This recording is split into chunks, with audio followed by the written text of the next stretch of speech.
except for this one guy. And I need fucking.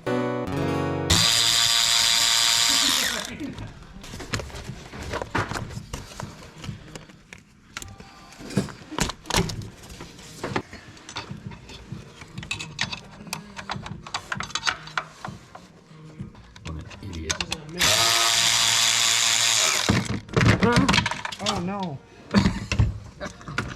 got that on camera. Good, good. That's what I like to hear.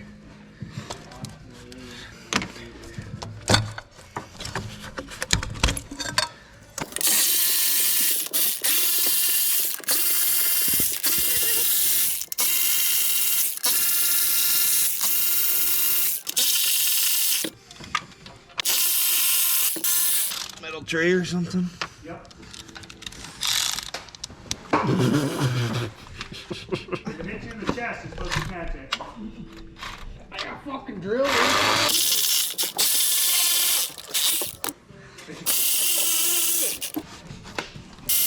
Both the dipstick, 2 bolts. What is that?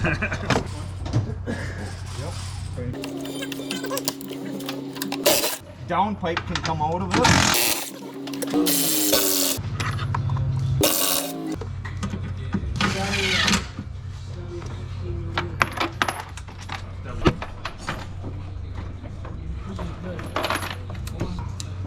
You said a 50, right? 1.5. Should be 15 millimeters. Give her freaking hell. Hey, let's say this. We got to take off this one. Oh, it's this one? Yeah, the lower one. I thought it was a low power. This one off right here. Where's your hardware? Oh, that came off the pipe. Do we need that anymore? Oh yeah, it does. Right to say, what are you talking about? Yeah, that'll be fine. It should be. Me neither. The clearance is not there. What's the trick here? See that bracket that's welded on there? Is it bolted to the exhaust pipe? No, it's welded, huh? No, it probably only comes out one way. Yeah, cab up. Yeah, it's finding the sweet spot is the kicker here. Just like a 6.7 starter, only comes out one way with your finger pointed in the right direction. Oh my god. You gotta go back with that? I'm out of the way. Put her new AC line in. So there's that. There you go. Okay.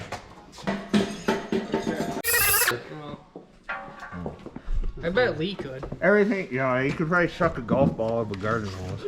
There we go. Here's the nut. Okay. I gotta twist it. That's the thing that I'm gonna need your help on right there, bro. Getting that lined up. Where's that nut at? There it is. It's tight. It's close. I don't know if it's all the way in there. Here, let me see if this nut will even start. I can't even see it, bro. So Here, because this we gotta bottom go. line actually will have It's to get got- in, not quite tighten up, and it has to get kicked all the way over here. Yep. There we go. Okay, can you push the top in anymore? Give me that nut. Here, let me know if it looks like it started. I felt like I sank into there. Yeah, it's in there. Okay, just keep an eye on it. Yep, I got it. Things going together? It seems like it.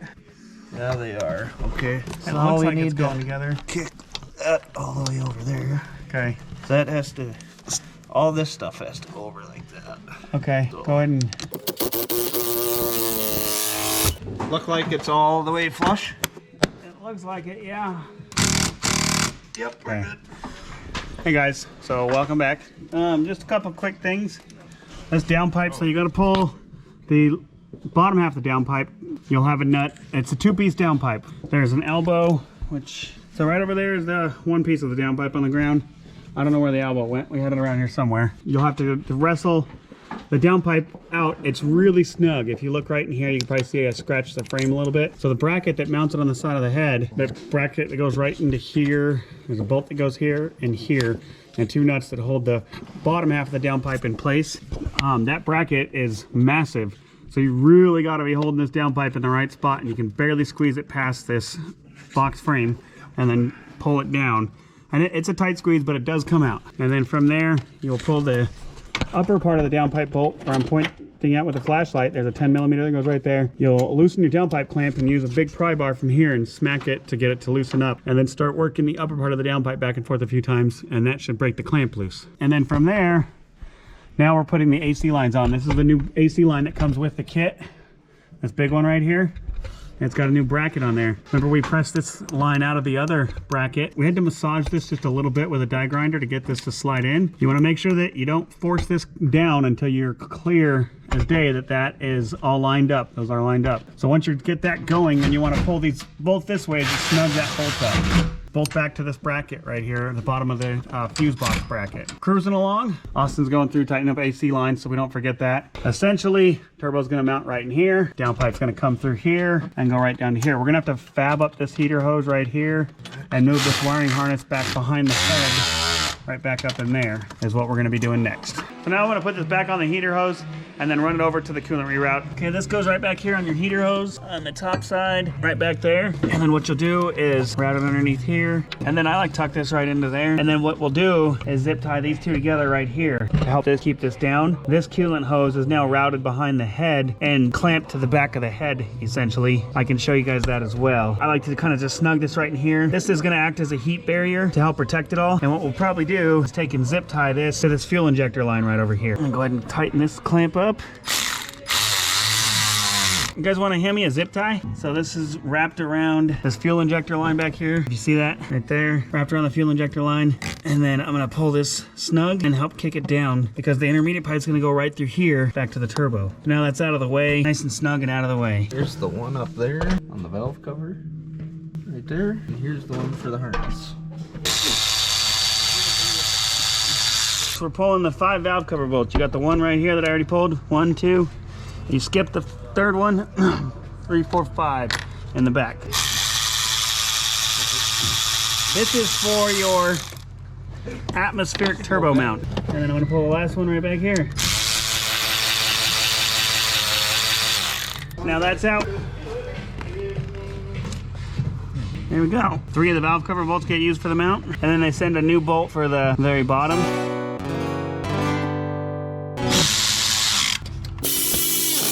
Okay, I got the stud back in there. What size do you need for that?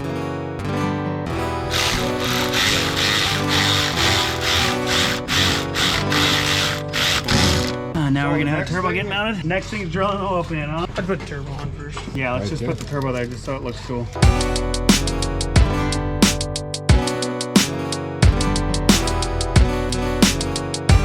Color that just looks amazing. That's a turbo. Look at how pretty that is. She's gonna make some spoolies. Some spool babies is what's gonna do. It's not bolted up yet.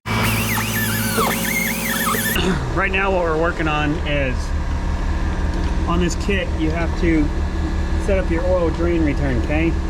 So right here, there's a piece of webbing in your upper oil pan. What you're going to do is, per the directions, you're gonna grind this part down where I'm grinding right now until it's flat with your oil pan, which I'm about halfway through it, okay? Take your time, don't cut. Don't grab a cutter, cut off wheel and go right through here and try to get that as flat as you can. That's not gonna be good for you or your truck. You don't wanna ruin the upper oil pan in this process, okay? So what we're gonna do is we're gonna grind this down.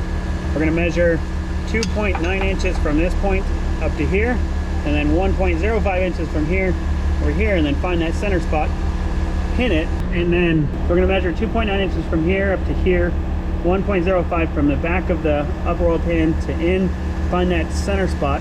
We're gonna grab our hole punch that comes with, our center punch that comes with, and the drill bit kit that comes with, and we're gonna start drilling this hole. Now what you wanna do is, once you start touching the aluminum of the upper oil pan, you wanna compare it to the picture in the kit. So you'll get a picture of the instructions. You wanna make sure that you measure that as close to perfect as possible, because you're shooting for a very specific spot on the inside of this oil pan. take your time with this. Triple check your measurements. Don't rush through this process because you don't want to ruin your upper oil pan in this process. Okay, so when you're done grinding, it should look similar to that. You're looking for this to be smooth right in here. Feels nice and smooth right there. I think I need to take a little bit right here. I can just feel it right there. It just needs to come down just a little bit more right in this area right here. So I'm gonna finish that up and then we'll get to punch in the center, measuring and punching the center hole. We got it nice and smooth right in here. Okay, so now we're going to measure 2.9 inches from the bottom of the upper oil pan, so right there up to here, and then 1.05 inches from here up to here. Okay, you want to keep it super clean while you're doing all of this. So this is a micrometer. Our batteries are dead but I can still measure, you know, the 1.05 because this measures inches and tenths, where your tape measure measures inches in 30 seconds or 16ths or eighths depending on your tape measure. This measures it in tenths, so it makes it a little bit easier for measuring those marks on there. You gotta go 2.9 inches up, 1.05 in. So setting this and measuring with this and making 2 points and then drawing a straight line with a short straight edge is what we're doing. That way we can get our center punch spot. So once we get this finished up, I'll show you guys that here in just a minute. So we got it all ground down, nice and flush. Took our measurements with our micrometer, measured 1.05 inches in, 2.9 inches from the bottom of the upper oil pan up to here, and then used a very small straight edge to get our point. Now, if you look at the directions in the book that comes with this as well, you'll be able to see we're pretty spot on for that. But we're making this video to go in conjunction with those directions. So now we're gonna go ahead and hit the center punch with it and then start drilling. Somebody wanna grab me the center punch? Use the punch, guys. And if you look down here, you can see my divot in the side of the oil pan, which it is aluminum. But right there's the divot. Boom, just gave her a quick smackaroony, dead square in my cross right there. And now we're gonna use this fancy drill bit that comes with. So that center punch comes with, this bit comes with, and right here in the center, this right here, what it does is it gives you a really good guide, but it also is spring loaded, so you push on it as you drill. So you wanna make sure you do this as straight as possible.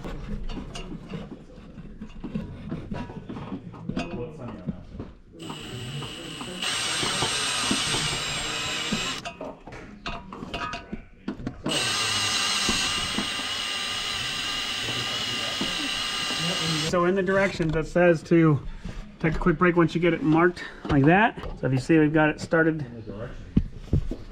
I've got it started. Now we're going to compare and contrast with the book. So if you guys look at the book, now they didn't draw, but when I compare and contrast with that, we're pretty damn spot on. I took a little bit more out of the webbing than they did. But when I'm looking at this, I think we're gonna be spot on. So I'm gonna get to drilling. You guys wanna get that tap ready?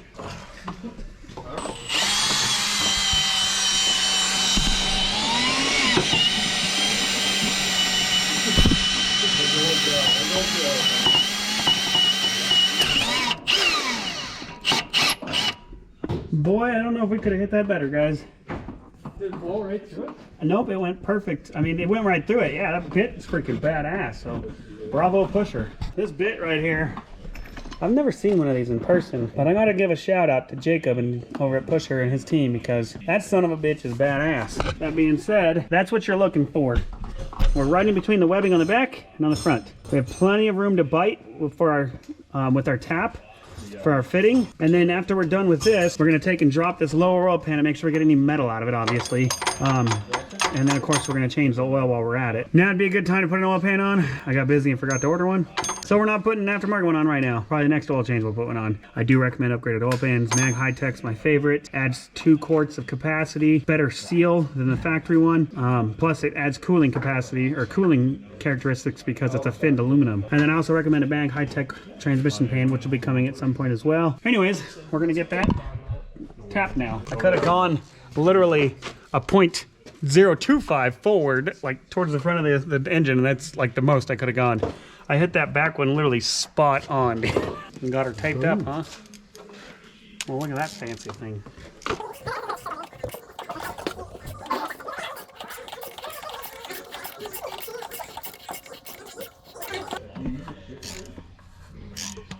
If it gets snug, back it up to work it a little bit more, clean the threads that you're creating.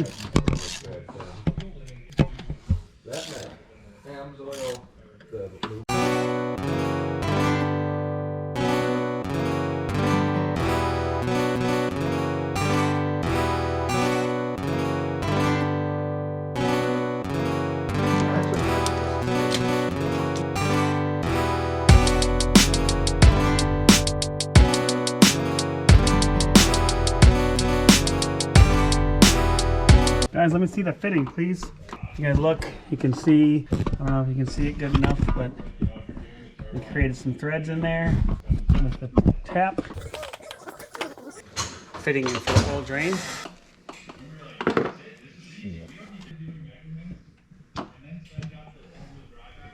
It's just a pipe thread. So what you want to make sure you do, of course, is thread tape it, finger start it till it gets snug. Grab yourself. It's not an O-ring. This isn't a high pressure or anything, so doesn't need to be an O-ring or anything crazy. Doesn't need to be crazy torqued or anything. Really a simple process here. This nut right here, Jordan, it's a 13, right, buddy? What? It's this 13, right? It's an M8 stud. Pretty certain this is it. Right now, guys, Jordy is pulling off the stock oil pan.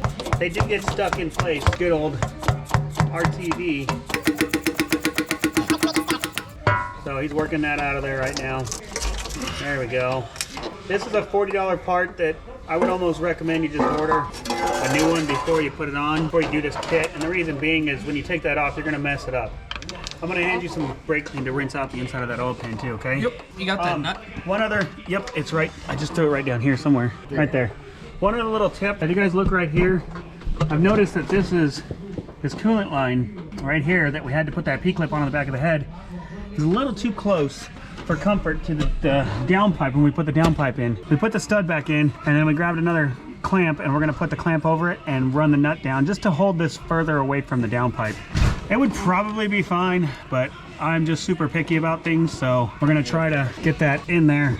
Is that hole big enough on that thing? Might have to drill it out just a little bit. Okay, we're gonna have to drill out this clamp real quick. So I'm gonna drill the clamp out real quick.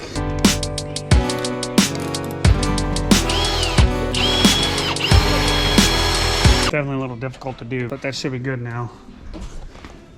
She's a little warm, but not bad. I made a 13 socket, Austin. Another little tip, guys. This harness is no longer in this plastic here. I'm gonna cut this off when we're done here. Just force that guy on there. There we go. That should be good, dude. Honestly, that'll hold it. Yeah, we're not trying to kink that hose. Just a little bit more, I think. Yeah.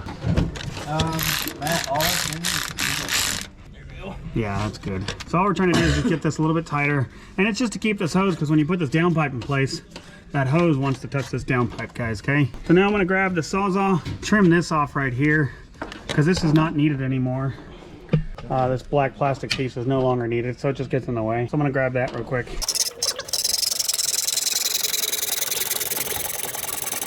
There we go. It's not needed, so it just cleans it up, in my opinion. Makes it look better. Okay, next we're gonna get that. Tie this off over here. Yep, we'll zip tie that further up in there, but here's your lower valve cover bolts. I'll get the downpipe in place if you want to put those in. Yeah, just a second. Yeah. Let me see the clamp before I do this.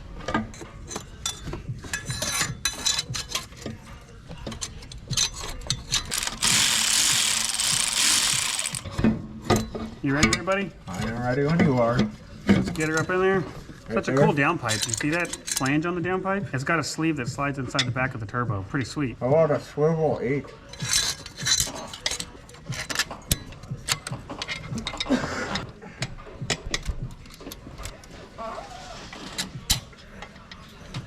Three-eighths or quarter inch?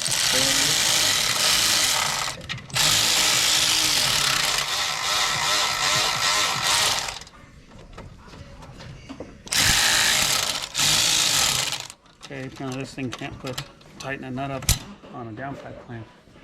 He's got it. You got it? We're not going to tighten this all the way because clearly we're going to still have to move some things around. So it's just gonna make it a little tighter, but we'll have to adjust this turbine housing to fit when we get the intermediate pipe in. When we get the intermediate pipe in, we'll have to adjust this turbine housing. So we're not gonna tighten these all the way yet. He's gonna snug up those into the valve cover, but we're not gonna tighten the turbine housing yet, downpipe clamp or this clamp.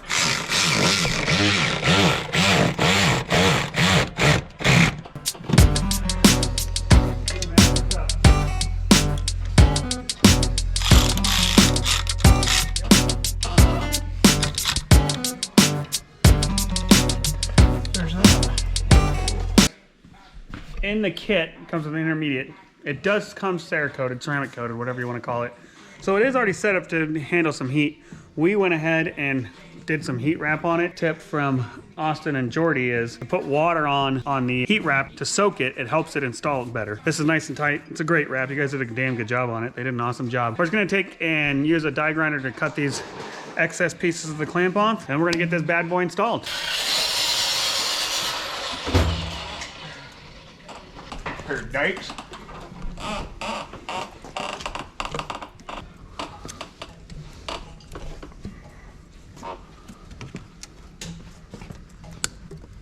All right, real quick, folks. We noticed in the directions they have a dual pump, one with the CP3 added kit. Okay, when you add a CP3, you have to remove this alternator. So this stuff is not talked about in their directions. Glad I got a chance to share it with you guys. If you have the dual alternator set up, of course you can just delete the second alternator. You don't need it.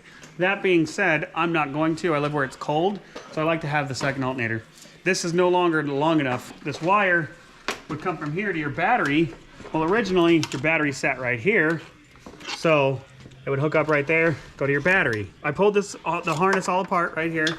This is your exciter wire from the ECM to the alternator to let it know what's at. And this lets it know what the voltage is at. So we're gonna have to splice this stuff back. We're gonna have to splice this and run this to the positive side of the battery.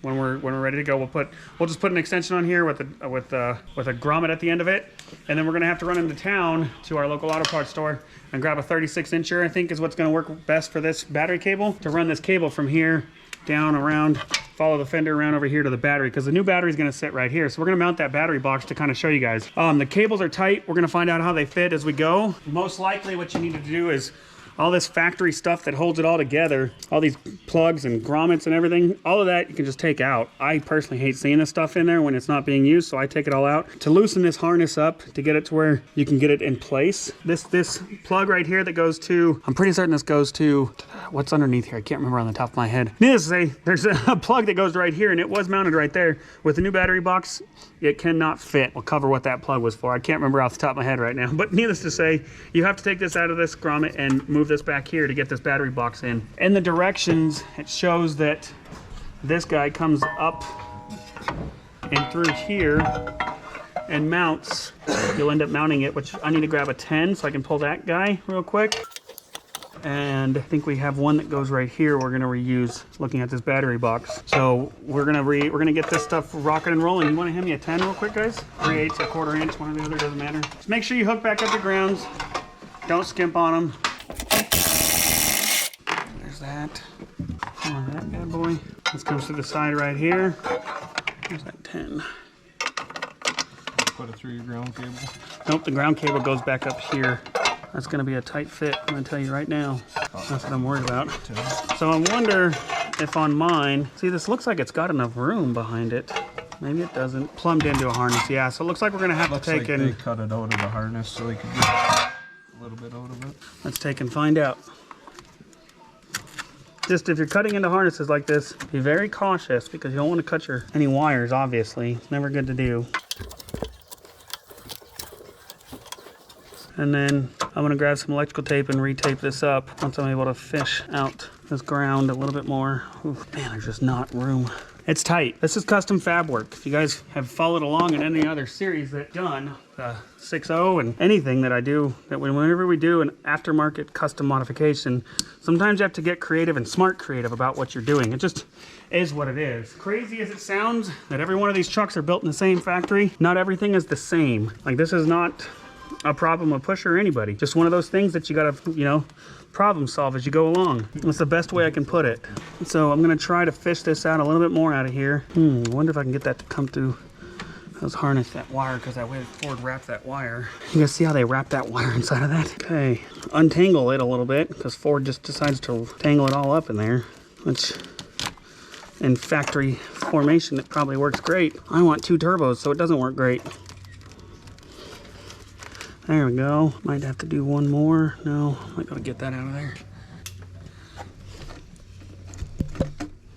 Just can't stress enough. Make sure you're very cautious and very slow when cutting with a knife like this around a main harness like this, because this harness runs all the way down around the front of your truck over to your dash, everything. So sure, if you looked at the harness configuration, you could figure out which one of these guys goes to a can wire, but you don't want to be cutting those can wires, okay? It's definitely not something you're like trying to do. No, they suck the diag.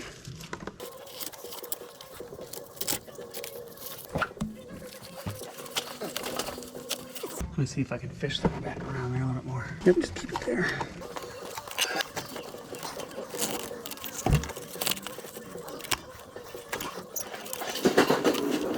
Okay, so now that I've got this fished out like that, I probably have a lot more room to do it. So I'm going to take and rewrap all that because that's all very important wires. You don't want to get anything shorting out on them. So the intermediate pipe, you're kind of got to angle it and finagle it back around everything so you guys know it's a tight fit. But it does go once it's in there. Make sure you keep your turbine housing loose. Comes with the T6 gasket and your 4 bolts for it. Austin's gonna get it set into place, get the clamp on. Installing this intermediate pipe definitely takes 2 people to make it easier, okay? Our clamp for our heat wrap kind of got a little in the way on the up pipe, so we had to readjust the clamp. Of course, the kit doesn't come with it. We adjusted that, so that's our own problem that we have to deal with. But just want to let you guys know some of the tech tips that we're coming across. Austin's wrestling the clamp in. Jordan's working on the feed. The feed for the oil comes off of your oil pressure sensor, right where your oil filter housing's at. So you'll want to make sure that if you put that T in and everything, make sure it's all lined up properly, but that's what comes up here and feeds the turbo. So the clamp that comes with the kit is not for the intermediate pipe. Work your way through, learn some stuff. Don't beat yourself up. You're human. Watch out. Oh, geez. Watch for the guys underneath. Sorry. Okay, where's that factory? I bet that one, bro? Do you know clamps where we for put the it? hot side pipe. Yep. I bet it is too. Yeah. That, well, they call Factory it clamps on your tonneau. on the factory clamp on the tonneau cover. Now that we have the correct clamp, reuse your factory downpipe clamp. As long as you don't mess it up. If you do, you'll have to go buy another one. Just so you know. Make sure it's Ford if you do have to buy another one. Dorman clamps do not work well. Little tip. Came over here to get less Austin ass. Probably not. Probably too much, actually. We shouldn't have to move that. We're gonna have to twist this up, bro. We gotta twist this up a little bit, so back it out just a little bit. Yep. We gotta twist it. Twist that. That's just floating around in there. So. You have to twist that up so I can twist this up. Yeah, that's easier said than done. Yep. If possible, can we get Might a pry have bar to go in the in back? Yeah, from the fender well with a pry bar maybe. To get her? Yep. Oh, you son of a bitch. You'll have to zip the turbo loose a little bit because we'll have to twist it my way just a touch. Okay, where's the first pin at? The 8? Yeah. We kind of jumped the gun putting that hose clamp on. I gotta loosen the turb ski just a smidge so we can get in there. Oh, that's probably a little more than a smidge, Matt. Just a touch. Oh. Probably too much, huh? No, you're just leave her in. I'll leave her loose. Get those all started and then I'll snug that up. Got the gasket in there? Yep. I always put the bolt up on these. I mean, we can do it down too, it doesn't matter. All right guys, so we got these all lightly in there. Next I'm gonna retorque the turbo on the bottom side, tighten that back down. Austin can finish tightening up the intermediate on the valley charger. And then we can tighten our band clamps for the downpipe.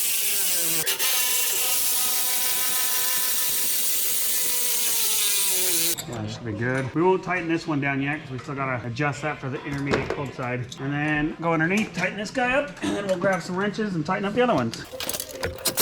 Give that a quick snug. Give that a quick snug. Bring our hose clamp back up and get it repositioned in there. It doesn't have to be overly tight, that's just the drain. Just wanna make sure you can't, just give it a quick little pull, and if you can't pull it off, you're fine. That's all set up properly. So before we do anything else next, we're going to prime this turbo. This is a very crucial part of any turbo. Does not matter the brand. What you'll do, John, is you come over here and show them right in here. I've got my little tube jug of oil, and all I'm doing is putting this right through the oil feed line until it fills up, and then spinning. So I make sure I coat the entire bearing, spinning the compressor wheel until it sucks it all the way down in.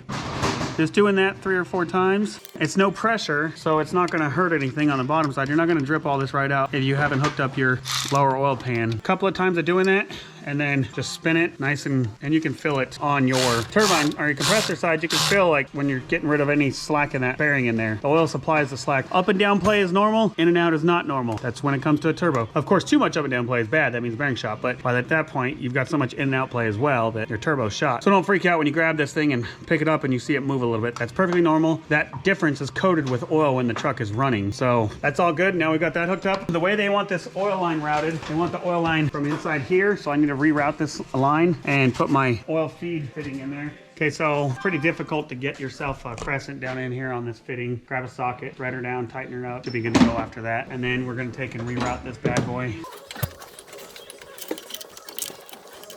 Trying to keep this under that bracket down there. Okay, so these AN fittings, guys, you don't have to like over torque the living daylights out of them. I'll probably have Jonathan, while you go down there real quick, while Jordy's down there, and hand him the camera so he can show him what the oil feed line setup looks like down there. Yep, yeah, it's this. Yeah, it just goes in where the oil pressure sensor is. Just a T fitting. So. I got mine started. You tell me. Yeah, I can make that work. You can make that work? Yep. Now there is science behind oil supplies and oil feeds. All turbo manufacturers have specs. So if for some reason you decide to change this, I wouldn't do that for one, but if you do, make sure that the line matches what you took off, what it's supposed to be. If you need that spec, you can hop on the manufacturer's website, give us a call, we'll do our best to help you. Don't be changing these specs or changing these without making sure that you consult with somebody to make sure you got the right size drain and supply. It's very crucial, okay? I'm gonna grab myself a crescent wrench while Jordy's getting that wrestled in down there. Can you get that okay, buddy?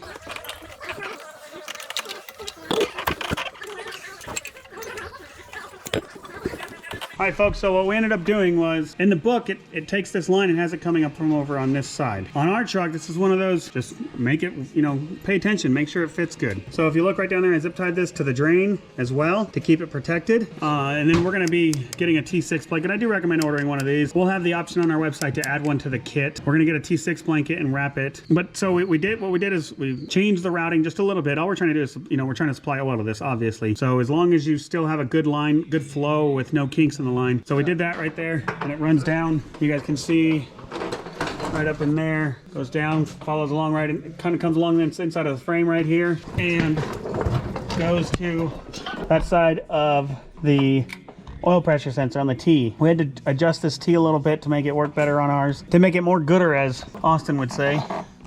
But anyways, that all of the technical side of it's all hooked up now. Now we're gonna hook up the downpipe, and then we'll be ready to take care of all of the pretty stuff underneath with all the piping kit. All right, folks, we're kind of cutting in after we've got a lot of the battery work done. So just real quick, we've got in your battery box, it comes with these studs right here that you'll take the Allen head bolt, go straight through. This, it says it in the directions, but the ground you need to take and bend right here. This kind of just find a ground. I wasn't able to reach over here, so I didn't put it over here, and I already have one there. We took the lug and used our step bit, drilled it out a little bit with a pair of vice grips and whatnot to hold it in place, drilled this guy out a little bit, and then put our ground right back over here. Our ground's right back underneath here. And then, of course, we got the battery mounted. We put this awesome battery hold down from Pusher. Look at that gorgeousness. Just a couple 11 millimeters to hold it in place. We were able to get the downpipe in place. Now we've got the positive here, and in the directions it says take this, bring it loose, and bring it over here. Oh, I knew that was going to happen. Anyways, bring it over there. We'll get that hooked up. This goes to a sensor. Not 100% certain how that wiring is going to work out just yet, but we'll figure that out. This goes back to your alternator charging harness right here. You want to show them that, Jonathan? So we won't have this hooked up until we run to town and get our battery cable that we need.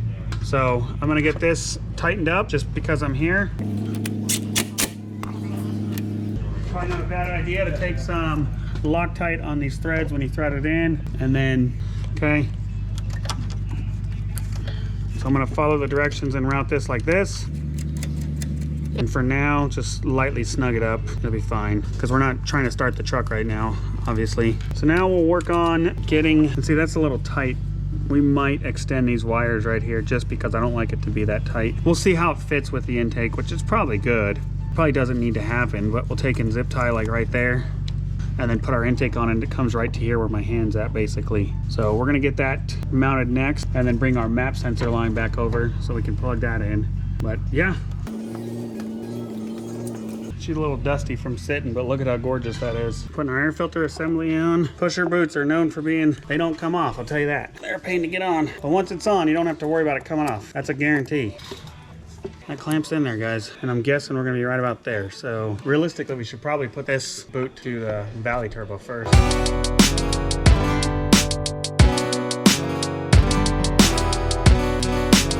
All right, guys, so something that I like to do is get a little creative with lines and whatnot. First of all, coolant reroute kit, that's how I route that. It goes right over here to the front of your radiator, okay? For the vacuum lines, this plastic line likes to sit up and over and in the way and looks like, excuse my language, horse shit when it's all installed, okay? When it's in the way. What we do is we take the fitting that's right here, we'll cut that plastic off, and then this fitting, cut that plastic off, and run a new 3/8 line, just like so, right through there, okay? That gets that kind of tucked out of the way so it looks nice when we get all that beautiful pusher piping kit in here. It's gonna look really good, so that's the goal with that. Next, we're gonna install the pusher piping kit. I gotta get this to go in there first.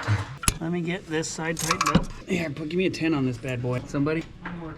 You're gonna tighten it on the turbo side so Yeah. it don't spin. So don't spin on me and I can maybe get this son of a gun to go in. These pusher boots are known to be the best fitting when it comes to, they're snug, okay? Now this will have boost in it now. Pay attention to where this fits. Make sure it's nice and snug because you're gonna have boost pressure going through here. This isn't just an intake anymore. Okay, we got them bolts, pusher piping kits, all of them. Hang on, let me get these just started. Right here, we put these 12mm bolts in here with the washers. It gives it a solid mounting point. So this is a boost rated boot now because she's gonna have some boost assist through her now. Also comes with an extra port so you can measure boost from the big boy turbo if you wanted. I'm a stickler when it comes to these clamps, making sure they're all facing the same way. No, it's not a necessity, it's just a map thing, okay? Are we good over there, buddy? Over here? Yeah. Yeah, we can get that on there. Is this one an 11 or 10? 11. Okay, we got the 11. There. That's She's seated nicely. Jesus, that looks so good.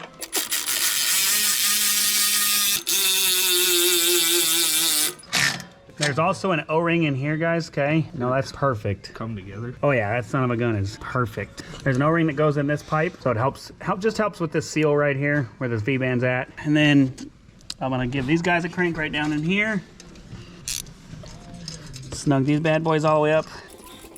That's how you know it's a good fitting kit, because I can run those in almost all the way down with finger. I gotta get an open-end wrench for the other one. Oh dang, these are 13, my bad. And I need an open-end one as well, I think. Yeah, I'm gonna need an open-end one on that side, or else all I'm gonna do is scratch my pretty powder up. All right, that's good enough for that. Gosh, that's gorgeous looking.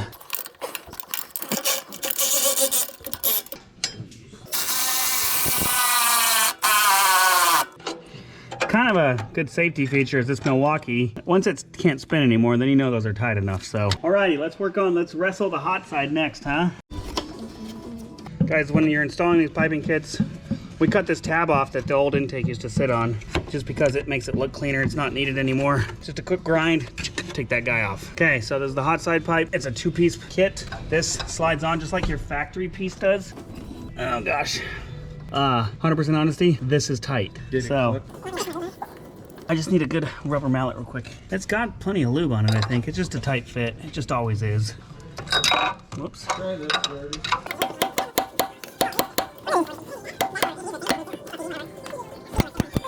Ah, Frickin' pusher. love them, but I hate this part. Give me a pry bar. I put the pry bar right behind the fuel filter, push like that. It went on. Okay, where's the boot? Boy. Ready? That's not a boot. Cameraman's fired. I already had it. I don't know what happened to him. I don't know, the way we do them is put that side on and then put the boot on the pipe and put the pipe in. So Pipe right here. Yeah. That's kind of how I do it. These, I usually don't actually install these. I take them apart completely. yeah, And wrap put, them around. wrap them around. You don't even need these, to be honest with you. You know what I mean? He's tightening up that bad boy. Okay, time to wrestle. What's crazy is the lubricator plate, once it dries up, it's it becomes glue. So once that's on, Make sure it's on the first time. yep. Okay, you got lubricant for the other one ready to go? We'll wrestle clamps into place later. A little more. Yes, so that doesn't do as much good.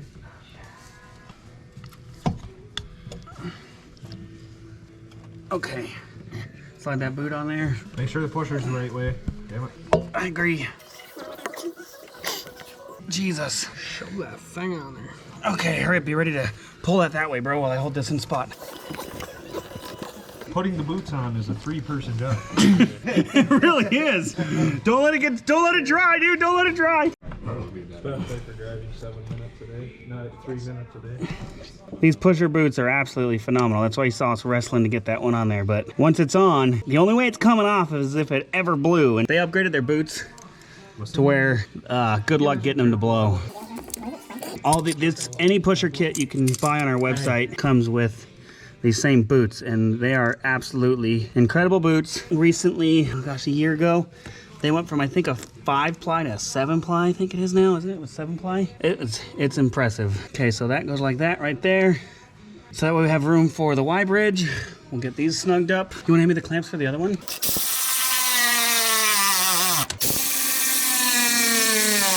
Alrighty, there's that. Get these other two. Yeah, I probably should. Little tech tip, move this guy out of the way. You'll usually have coolant drained anyways. Move this out of the way. Unless you don't have coolant drained, then fight it. In our boot case, we do because we're doing a lot more than just this, but I'd take this one and put it in this spot right here.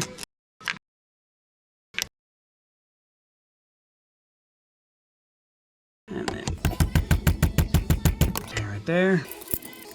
Tight fit and 7 will good. There we go. Okay. That should be good. That's perfect. That's good. I'm happy with that. Okay. Oh, there I am. Try pack. Oh, there's the sweet spot, baby. Yeah, I was like, please tell me to put the O-rings in this thing so I don't have to take this thing back out. Okay. Absolutely. I was like, where's the sweet? Oh, shoot. Heck me. I hate this one. Okay, so this clamp right here can go away, guys. I need my die grinder, please, and my cutoff wheel.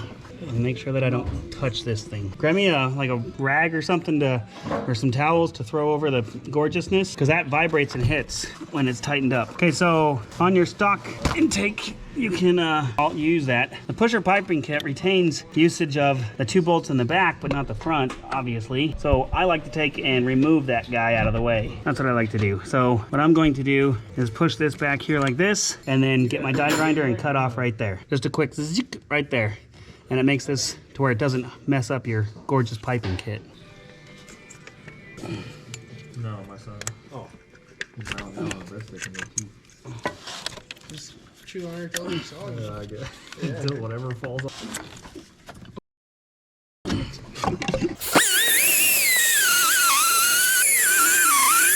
You just gotta learn to send it a little bit, guys. It's a lot easier with a cap up, by the way. Yeah.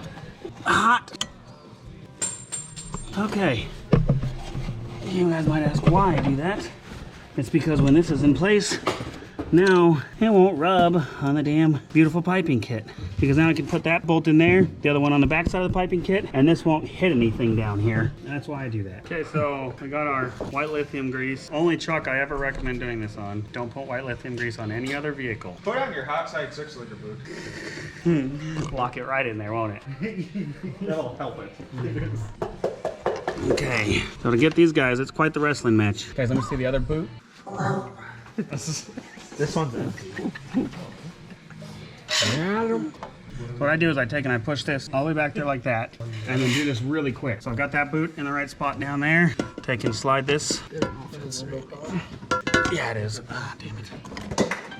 Okay, give me that pick right there. I'll help hold that pipe in place. That's how good these boots are, guys. They are a pain to put on, but once they're on, you're not worried about them coming off. And kind of eyeball it a little bit. Put this guy down in here.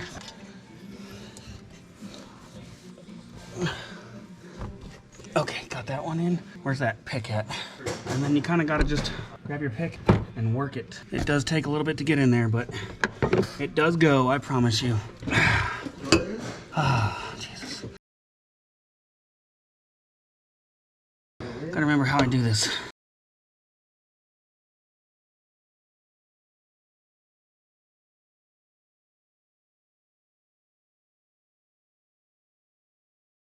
Lord almighty, that's a fight. I ain't gonna bullshit you guys. These are a fight, but I could almost guarantee you, you don't have to run boost boots on these damn things once they're in there. Here we are. The air filter is in. It's got to deal with some wiring here, and that should be that. Tighten up a couple clamps. Fits beautiful. Should have plenty of room behind the headlight, so.